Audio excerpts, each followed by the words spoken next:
Have you ever asked yourself why the hardest thing to release is the idea of me? Why can we give up possessions, endure hardships, and even practice compassion yet still find ourselves trapped by the sense of I? Is it possible that this very attachment is the root of all our suffering? Welcome back, my friends. You've joined me once again on this path of truth, where we look not for comforting illusions, but for liberating insight. Today we will explore one of the deepest teachings offered by the great Karmapa, a teaching about the self, why we cannot let it go, and how understanding its nature reveals the very door to freedom. From the beginning of life, we are trained to see the world through the lens of I and mine. A child learns the word mine before many others. We build identities out of names, roles, possessions, and opinions. The mind clings fiercely. This is my body, my story, my success, my pain. And yet, when the Buddha investigated this I, he found nothing solid, no permanent self to cling to. The Karmapa reminds us that what we call me is just a collection of changing processes: body, feelings, perceptions, thoughts, and consciousness, all in constant flux. But because we mistake this bundle for a fixed entity, we suffer endlessly. Think about it. Every hurt you've ever felt began with me. Someone insulted me. Someone betrayed me. I lost what was mine. I didn't get what I wanted. The clinging to self is the soil in which suffering grows. And yet, despite knowing this intellectually, we cannot release it. Why? Because the illusion of self is not just an idea, it is deeply woven into our perception. Feels real even though it isn't. The Karmapa once explained that trying to let go of self directly is like trying to grab smoke with your hands. The harder you clutch, the more it slips away. The way to loosen the self is not by force, but by seeing its nature clearly. When you look deeply, you notice the body you call me is constantly aging.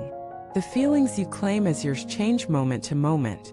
The thoughts you identify with arise and vanish like clouds. Where is the I that endures through it all? Nowhere to be found. What we call me is a story, a useful convention, but not a solid reality.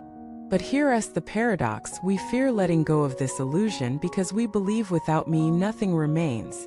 Yet the truth is the opposite.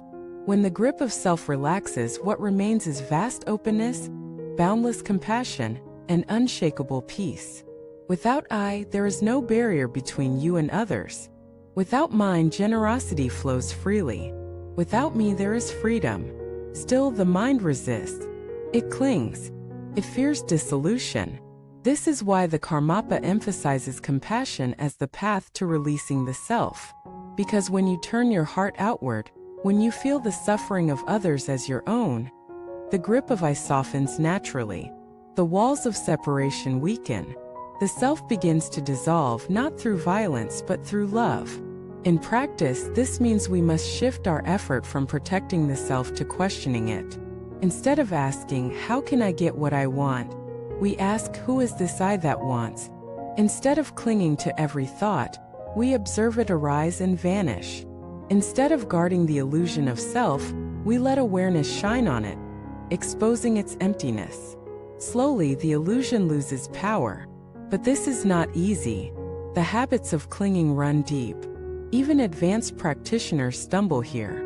This is why the teaching says that recognizing no self is the highest wisdom. It cuts the very root of ignorance. And because that root is so stubborn, it requires patience, courage, and constant practice.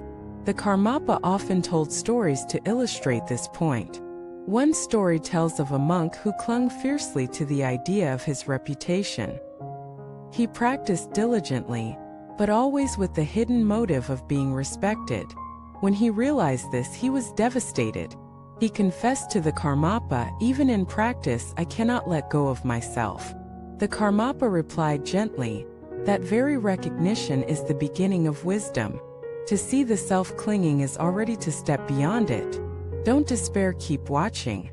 This teaching reminds us that the path is not about erasing self overnight, but about patiently seeing through its illusion again and again, until it dissolves. Think of the sky. Clouds come and go, but the sky is never disturbed. In the same way, thoughts of I will arise, but awareness is vast and untouched.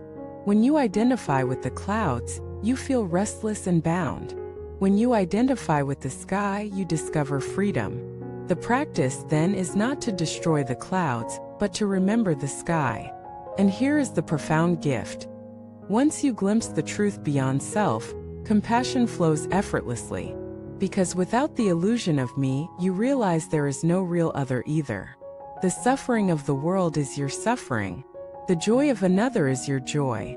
The gate of liberation swings open not because you abandoned life, but because you saw through the false walls dividing it.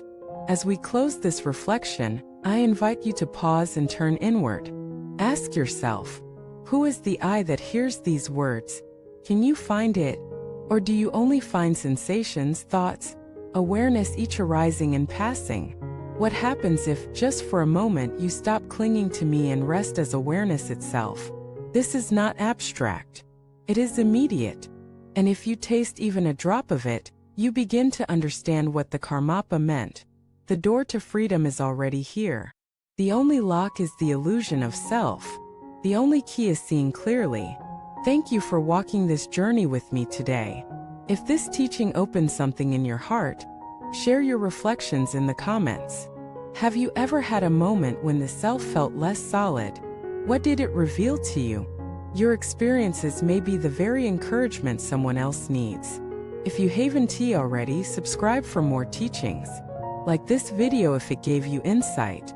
Share it with someone who may be struggling with the burden of I. Because sometimes remembering we are not as separate as we think is the greatest gift of all. Above all, keep practicing, keep questioning, keep softening. And when the mind clings to me, meet it with awareness, compassion, and courage. Because every glimpse beyond self is a step through the gate of liberation. Thank you for watching this video.